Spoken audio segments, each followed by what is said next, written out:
আসসালামু আলাইকুম। আজ কি হলো শুক্রবার। আর শুক্রবার মানেই তো গরিবের ঈদের দিন।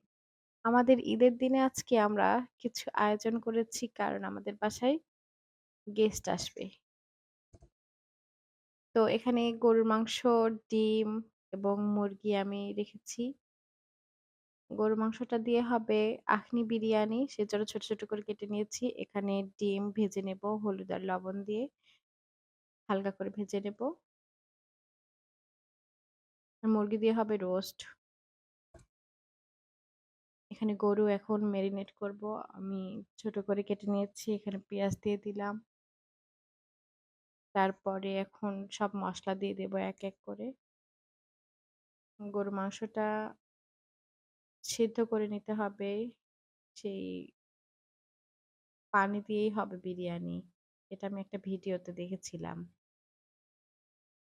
তো ওখান থেকে ইন্সপায়ার হয়ে আমার কাছে খুব ভালো লেগেছে। যার কারণে আমি রান্না করলাম। এই ১ম রান্না করলাম এটা।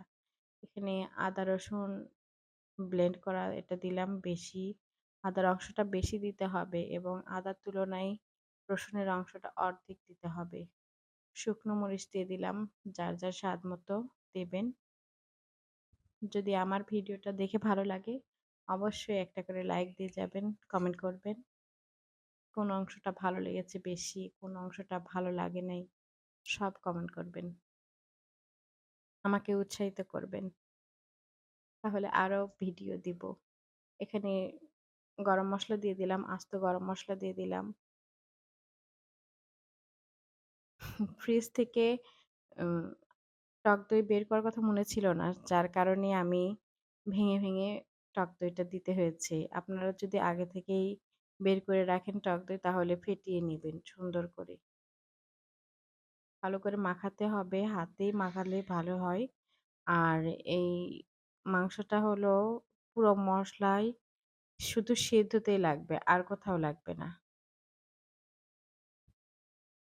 এই মাংসর মসলা যতগুলো আছে সবগুলো আবার আলাদা করে নিতে হবে পরে মাংস ভেজে নেওয়ার জন্য।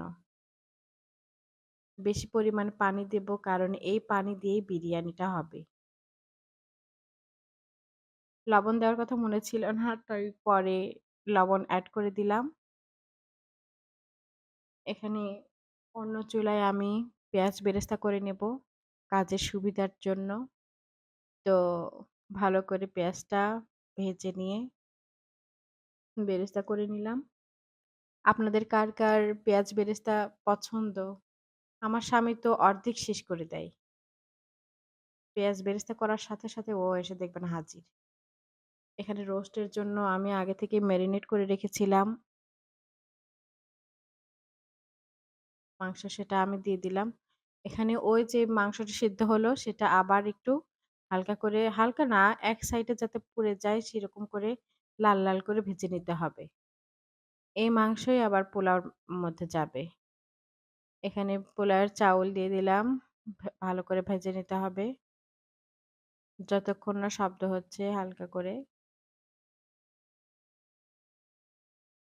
এটা ভালো করে ভেজে নেওয়ার পরে ওই মাংসের সিদ্ধ পানি ছিল যেটা, সেটা দিয়ে দিলাম। এখানে আমি গেস্ট এসে গেছে সেইজন্য তাদের জন্য রাতে পুডিং বানিয়ে রেখেছিলাম সেটা দিলাম।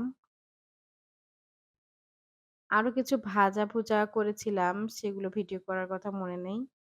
কাজ করতে, করতে ওগুলো আর করা হয় নাই। যাই হোক, এই পুডিংটা অনেক মজার ছিল। সবার অনেক ভালো লেগেছে। আমারও তো অনেক ভালো লাগলো।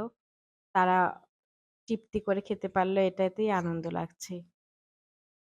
আসলে একটা কিছু তৈরি করলে বা রান্না করলে যদি সবাই বলে ভালো হয়েছে তাহলে আরো রান্না করতে মন চায়।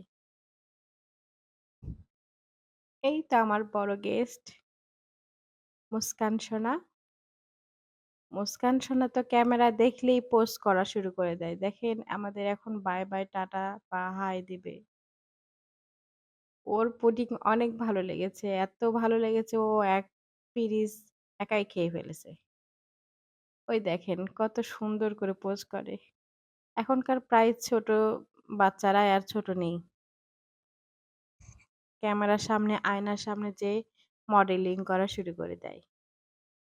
আর ও তো পুডিং খেয়ে গান গাওয়া শুরু করে দিয়েছে। এখানে বিরিয়ানি চাউল প্রায় সিদ্ধ হয়ে গেছে। এখন মাংস দিতে হবে।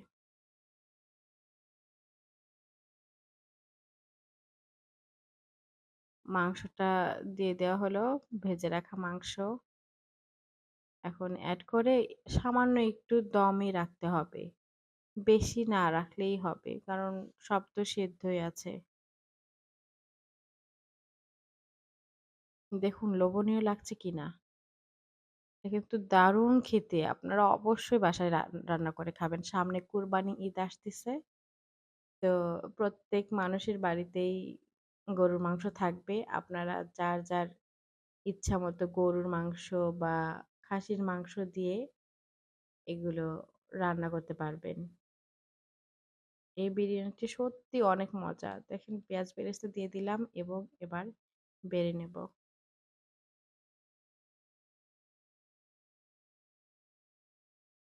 আর যত মাংস বেশি হবে তত মজা হবে। মাংসটা একটু বড় সাইজ করলে বেশি ভালো হয়। এখানে আখনি বিরিয়ানি আছে, তার সাথে আমি এক্সট্রা ভাবে ডিম দিয়েছি। ডিম দেয় না সাধারণত, আমি দিয়েছি। আবার ওখানে রোস্ট করেছি। এবার সবাই খেতে বসবে। পুরো বাড়ি বিরিয়ানির সেন্টে ভরপুর হয়ে গেছিল। সবাই বলছে, "কখন খাবো, কখন খাবো?" এই কারণে আমি তাড়াতাড়ি তাদের খেতে দিলাম। শুক্রবার জুম্মার নামাজ পড়ে এসেই তাদের